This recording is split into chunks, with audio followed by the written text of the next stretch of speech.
Hello student, welcome back to my channel easy maths by Kriti. तो आज हम लोग जो टॉपिक पढ़ने वाले हैं उसका नाम है इंट्रोडक्शन टू ट्रिग्नोमेट्री। आज ट्रिग्नोमेट्री का इंट्रोडक्शन विद फार्मूला के साथ हम कुछ क्वेश्चन को सॉल्व करेंगे। तो ट्रिग्नोमेट्री पढ़ने से पहले हमें बेसिक नॉलेज होना बहुत ज़रूरी है, जैसे कि ट्रिग्नोमेट्री में क्या क्या पढ़ने के लिए मिलता है हमें। तो ट्रिग्नोमेट्री पढ़ने के लिए सबसे पहले एक मैं ट्रायंगल को ड्रॉ करती हूँ, ठीक है। ये राइट एंगल ट्रायंगल है।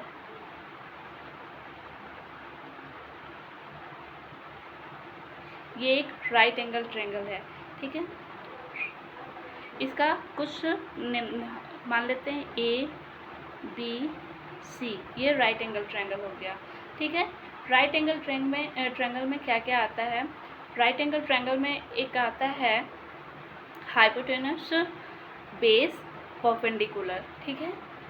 इसका नाम एक उससे पहले एक थ्योरम होता है यूजिंग पाइथागोरस थ्योरम, ठीक है। यूजिंग पाइथागोरस थ्योरम से यहाँ पे पता चलता है कि कौन सा एंगल किसके बराबर है, ठीक है। यूजिंग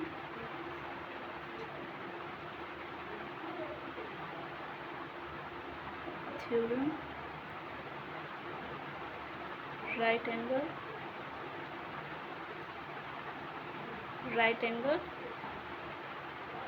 का, ठीक है। इसका क्या होता है? AC square equal to AB square plus BC square. हमेशा ये बड़ा होगा, ये दोनों को ऐड करने के इसके इक्वल बराबर आएगा, ठीक है।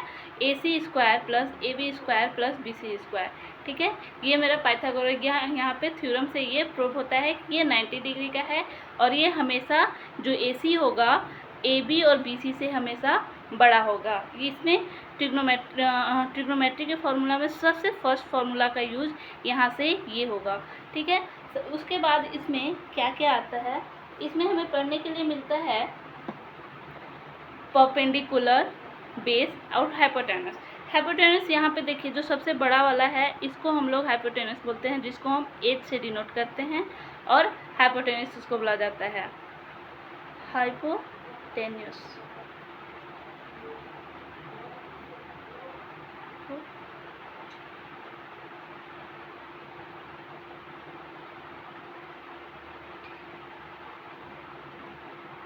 हाइपोटेन्यूस जिसको हम H से डिनोट करते हैं, ठीक है। और ये हो जाता है मेरा बेस। बेस यहाँ एंगल के हिसाब से, अगर मैं एंगल C को लेती हूँ, अगर एंगल यहाँ पे एंगल C, मान लीजिए एंगल ये थीटा है, इसको अगर हम C लेते हैं तो इसके जस्ट अपोजिट साइड वाला मेरा परपेंडिकुलर होता है, जिसको हम P से डिनोट करते हैं। ये हो गया मेरा परपेंडिकुलर, ठीक है, जिसको हम P से डिनोट करते हैं। ये हो जाता है मेरा बेस। अगर थीटा ये है तो ये हो गया मेरा बेस। इसका दो कंडीशन है, अगर थीटा यहाँ पे लिया जाएगा तो इसका अपोजिट साइड परपेंडिकुलर होगा, अगर थीटा इसको मानेंगे, इसको एंगल को मानेंगे तो यहाँ परपेंडिकुलर आएगा और बेस यहाँ पे आ जाएगा, ठीक है। ये होता है फॉर्मूला। और इसमें क्या क्या आता है? इसमें हम लोग को पढ़ने के लिए मिलता है साइन, कॉस, टेन, कॉसेक, सेक और कॉट थीटा, ठीक है। ये इसको हम P से डिनोट करते हैं, इसे हम B से डिनोट करते हैं और इसे हम H से डिनोट करते हैं, ठीक है। तो इसका सबसे फर्स्ट फॉर्मूला क्या होता है? इसमें हम लोग को पढ़ने के लिए मिलता है sine theta, cos theta, tan theta. इसका अपोजिट होता है cosec theta, cot theta, sec theta, और फिर टेन का होता है कॉट थीटा, ठीक है। इसका फॉर्मूला क्या क्या होता है? देखिए, साइन थीटा का फॉर्मूला होता है साइन थीटा का फॉर्मूला होता है, इसका एक फॉर्मूला होता है P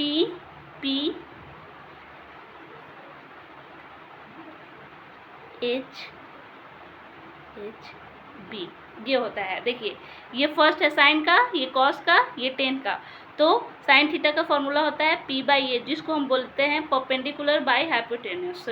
कॉस थीटा का होता है B/A, जिसको बेस बाय हाइपोटेन्यूस बोला जाता है। टेन थीटा का होता है P परपेंडिकुलर बाय बेस, ये होता है, ठीक है। अब जो मेरा साइन थीटा का है जस्ट अपोजिट उसका हो जाएगा कॉसेक थीटा का, कॉट थीटा का है उसका अपोजिट हो जाएगा सेक थीटा का, टेन थीटा का भी अपोजिट हो जाएगा। तो कॉसेक थीटा का अपोजिट क्या हो जाएगा?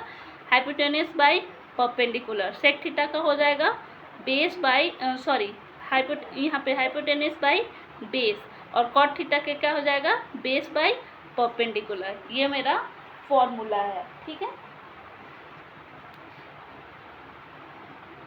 ये इतना फॉर्मूला, ये मेन फॉर्मूला है, इतने फॉर्मूले का यूज़ होगा। और भी बहुत सारे फॉर्मूले का यूज़ होगा, लेकिन आज जो मैं क्वेश्चन बनाने वाली हूँ उसका मेन फॉर्मूला यही है। तो ठीक है, एनसीईआरटी बुक का मैंने 8.1 का कुछ क्वेश्चन लिया हुआ है। फर्स्ट मेरा क्वेश्चन है, in triangle ABC right angle triangle, right angle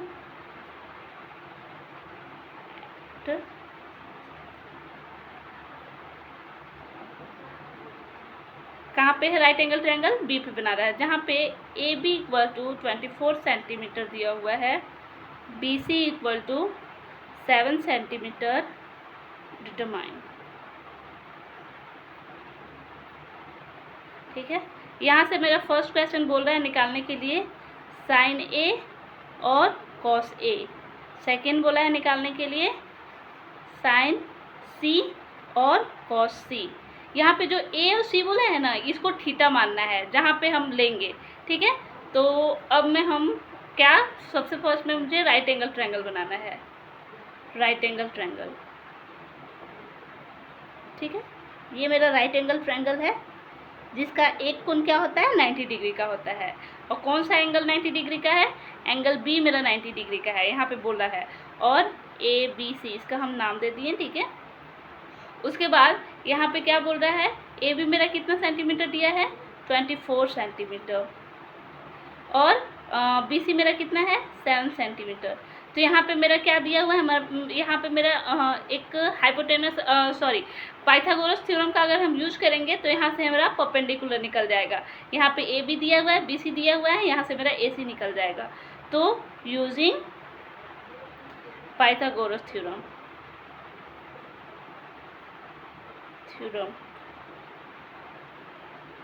right angle के लिए इसका फॉर्मूला होता है A C square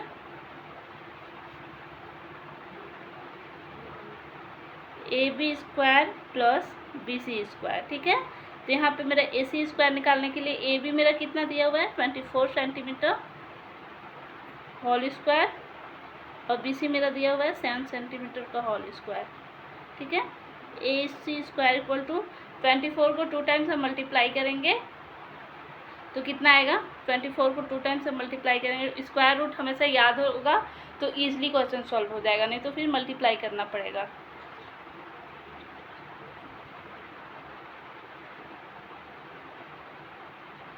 five 7 6 plus 7 का स्क्वायर रूट कितना होता है, 49। तो ए सी इक्वल टू मेरा कितना आ गया, 625। ए सी को हम रूट के अंदर डाल देंगे 625 को, तो 25 का 2 टाइम्स मल्टीप्लाई करेंगे हम, 25 इंटू 25, तो मेरा कितना आएगा, 625। तो यहाँ पे ए सी कितना आ गया मेरा, ए सी आ गया 25 सेंटीमीटर। यहाँ से मेरा ए सी भी फाइंड आउट हो गया, ठीक है। ए बी दिया था 24 सेंटीमीटर, बी सी दिया था 7 सेंटीमीटर, और फिर यहाँ पे क्या है ये, यहाँ पे ए सी मेरा दे दिया 25 सेंटीमीटर, ठीक है। यहाँ पे सब फाइंड आउट हो गया। अब बोल रहा है साइन ए, यानी कि ए एंगल ए को हम मानेंगे यहाँ पे, ठीक है।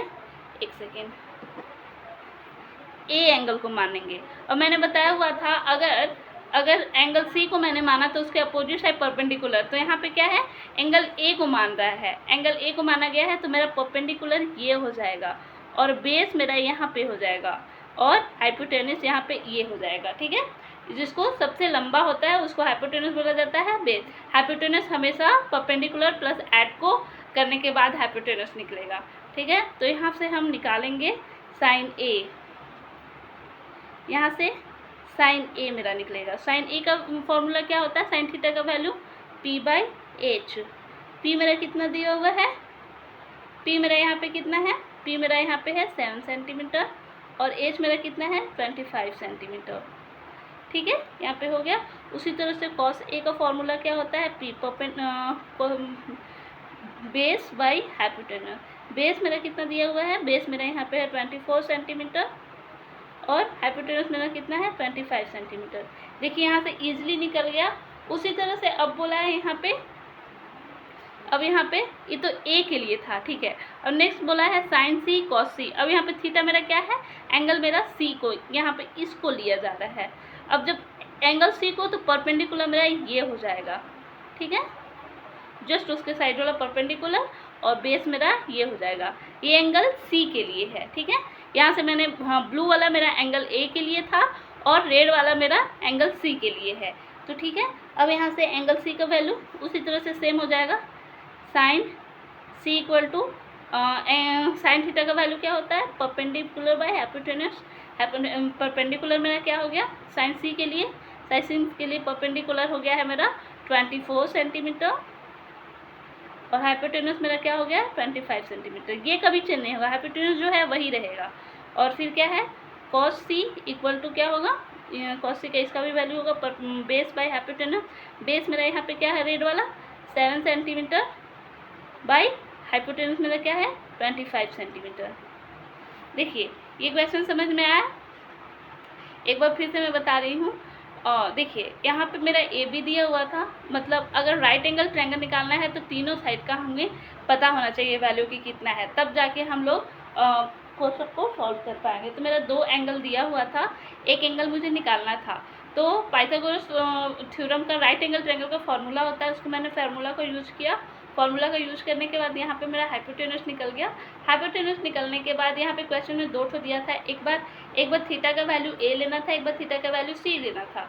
तो जो थीटा का वैल्यू ए लिया गया, ए के मैंने बताया कि जहाँ पे थीटा का वैल्यू लेंगे उसके अपोजिट साइड होगा परपेंडिकुलर, उसके सामने वाले साइड में होगा, ठीक है। तो जब मैंने ए यहाँ पे लिया तो यहाँ पे मेरा परपेंडिकुलर हो गया, और जब मैंने एंगल सी को लिया तो परपेंडिकुलर मेरा यहाँ पे हो गया।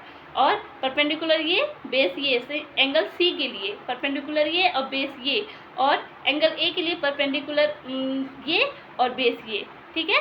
नेक्स्ट फिर से एक और क्वेश्चन मैं लेती हूँ, समझ में आएगा आपको फिर से।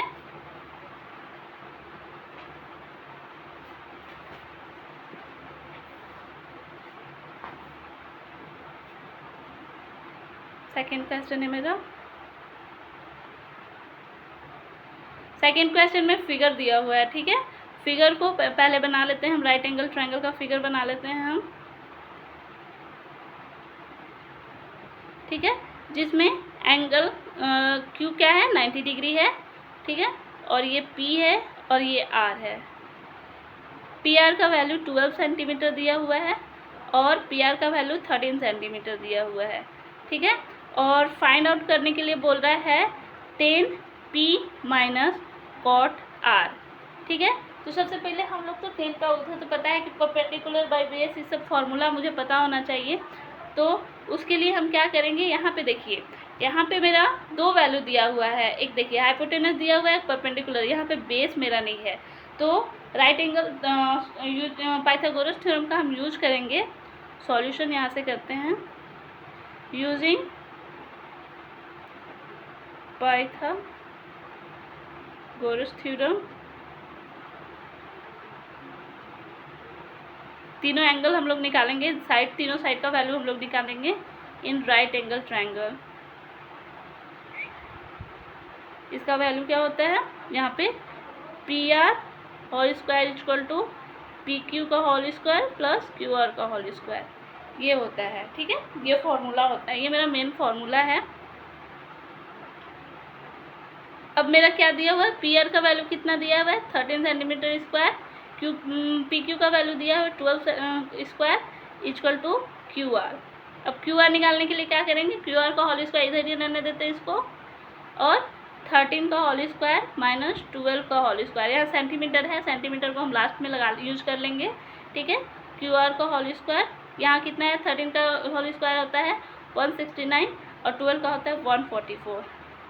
तो क्यू आर इक्वल टू कितना आएगा यहाँ पे 525 क्यू आर। अब ये रूट चला जाएगा यहाँ पे इक्वल के उधर, तो क्यू आर का वैल्यू कितना आ जाएगा 5 सेंटीमीटर। तो यहाँ पे मेरा क्यू आर का वैल्यू कितना आ गया 5 सेंटीमीटर आ गया, ठीक है। अब अब देखिए यहाँ पे एंगल क्या ले रहा है, एंगल P को ले रहा है, ठीक है। एक बार हम tan P का वैल्यू निकालते हैं। तो tan P का वैल्यू निकालने के लिए एक बार देखिए एंगल P का वैल्यू यहाँ पे है। एंगल P को जब लिया तो मेरा परपेंडिकुलर ये हो जाएगा, बेस ये हो जाएगा, और हाइपोटेनस तो जो है सो रहेगा ही, ये कभी चेंज नहीं होगा। तो ठीक है, तो यहाँ से अब हम लोग बनाते हैं, क्वेश्चन को सॉल्व करते हैं। तो tan P, tan का वैल्यू क्या होता है, यहाँ देखिए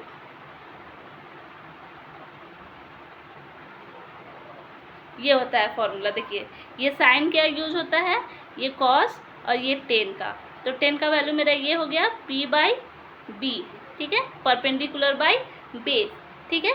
परपेंडिकुलर बाय बेस का क्या होता है, अब यहाँ पे देखिए मेरा परपेंडिकुलर क्या है, मेरा परपेंडिकुलर हो जा रहा है, कितना है मेरा परपेंडिकुलर, परपेंडिकुलर मेरा ये है क्यू आर बाई, और यहाँ पे बेस मेरा क्या है PQ, ठीक है, QR/PQ। अब QR का वैल्यू कितना है मेरा 5 सेंटीमीटर, और PQ का वैल्यू 12 सेंटीमीटर। यहाँ पे मेरा 10P आ गया। उसी तरह से अब हम cot R का वैल्यू निकालेंगे। R का वैल्यू निकालने के लिए मैं इसको लूँगी, ये R का वैल्यू, और जब R मैं इसको मान ली तो मेरा परपेंडिकुलर ये हो जाएगा और बेस यहाँ पे ये हो जाएगा, ठीक है। अब यहाँ से हम लोग cot निकालते हैं, cot R का वैल्यू, cot R का वैल्यू जस्ट अपोजिट होता है। जैसे tan P का वैल्यू हुआ परपेंडिकुलर बाय बेस, उसी तरह से cot R का वैल्यू हो जाएगा बेस बाय परपेंडिकुलर, ठीक है, अपोजिट बस उल्टा। तो ठीक है, यहाँ cot R का वैल्यू, यहाँ पे मेरा बेस क्या हो गया, cot R के लिए बेस मेरा ये है QR, और परपेंडिकुलर मेरा क्या है PQ, ठीक है। अब QR का वैल्यू मेरा कितना है, QR का वैल्यू मेरा 5 सेंटीमीटर है, और PQ का वैल्यू मेरा कितना है 12 सेंटीमीटर है। अब यहाँ से देखिए tan P और cot R का वैल्यू आ गया। अब यहाँ पे क्वेश्चन में मेरा बोला है tan P minus cot R, तो यहाँ पे हम वैल्यू पुट कर देंगे। tan P का वैल्यू है 5 centimetre by 12 centimetre, minus cot R का वैल्यू 5 सेंटीमीटर बाई 12 सेंटीमीटर। देखिए यहाँ पे दोनों सेम है, यहाँ कैंसिल आउट ऐसे ही हो जाएगा, आया मेरा 0 आंसर। देख लीजिए एक बार, ये मेरा क्वेश्चन था आज का। अगर वीडियो पसंद आए तो प्लीज़ लाइक सब्सक्राइब जरूर कीजिएगा। Thank you. मिलते हैं नेक्स्ट क्लास में नए क्वेश्चन के साथ।